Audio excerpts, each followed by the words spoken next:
200 years ago, in the small town of Boston, a little boy named Benjamin Franklin woke up to a special day. It was his 7th birthday. The morning air was crisp, and the wooden floor creaked softly as he hurried to the kitchen, where the aroma of fresh bread filled the air. His mother smiled warmly at him and handed him a few shiny pennies. Benjamin's eyes widened. He had never held money before. The copper coins gleamed in the sunlight streaming through the window. He clutched them tightly in his small hands, his heart pounding with excitement. "What shall I do with these, Mother?" he asked eagerly. His mother's expression turned gentle but firm. "You may buy something if you wish, but spend wisely. I cannot give you more." The weight of responsibility settled on Benjamin's young shoulders. He nodded and dashed out the door, feeling the cool wind against his face as he ran into the bustling street. The cobbled roads echoed with the sound of horse hooves, merchants calling out their goods, and children laughing. The coins jingled in his pocket. He was rich. The possibilities felt endless. Should he buy candy? He had rarely tasted any. Should he buy a toy? He had never truly owned one, not with 14 older siblings and 2 younger sisters. The Franklin household was large, and his father worked hard to provide for them all. Benjamin knew he wouldn't get another chance like this anytime soon.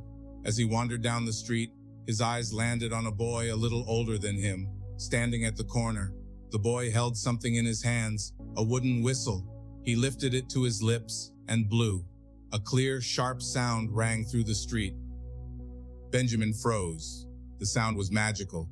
He had never heard anything like it. His heart leaped with excitement.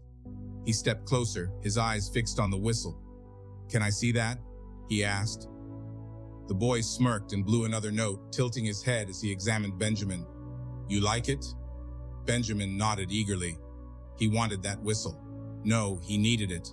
The joy of making that sound himself, of holding something truly his, made his fingers twitch with anticipation. "I have pennies," he said, pulling out his small treasure.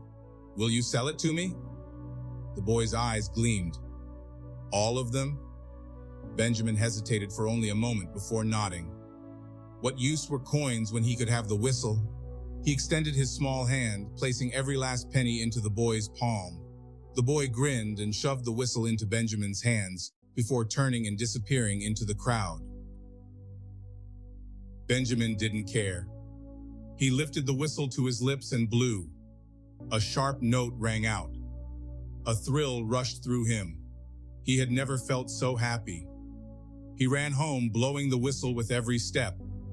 The sound filled his ears, drowning out everything else. "Mother, look!" He burst into the house, breathless with excitement. "I bought a whistle!" His mother turned from the hearth, wiping her hands on her apron. She smiled at first, but then asked, "How much did you pay?" "All the pennies you gave me." A pause. Then his brother leaned over and took the whistle from his hand. He turned it over, examining it closely. "Benjamin." His voice held a mix of amusement and pity. "You paid too much. This is just a simple whistle. You could have bought 6 of these for what you gave." Benjamin's heart sank. "No, that can't be." He looked at his mother, hoping she would say something different. She sighed, her face full of understanding. "You have paid too dear for your whistle, my son." The truth hit him hard. He had been tricked. The joy he had felt moments ago vanished, leaving behind a dull ache in his chest. His fingers loosened and the whistle tumbled to the floor. A lump formed in his throat. His vision blurred. He had been so excited, so sure that he had made a good trade. But now, the whistle seemed worthless. Tears stung his eyes. His mother knelt beside him, her hands resting gently on his shoulders. "Do not cry, Benjamin," she whispered. "You are still young, and mistakes will teach you." He sniffled, wiping his face with the sleeve of his shirt. He wanted to be angry at the boy who had tricked him, but deep down, he knew it was his own eagerness that had blinded him. From that day on, Benjamin Franklin never forgot the sting of spending too much on something unworthy. It was a lesson that would stay with him for life.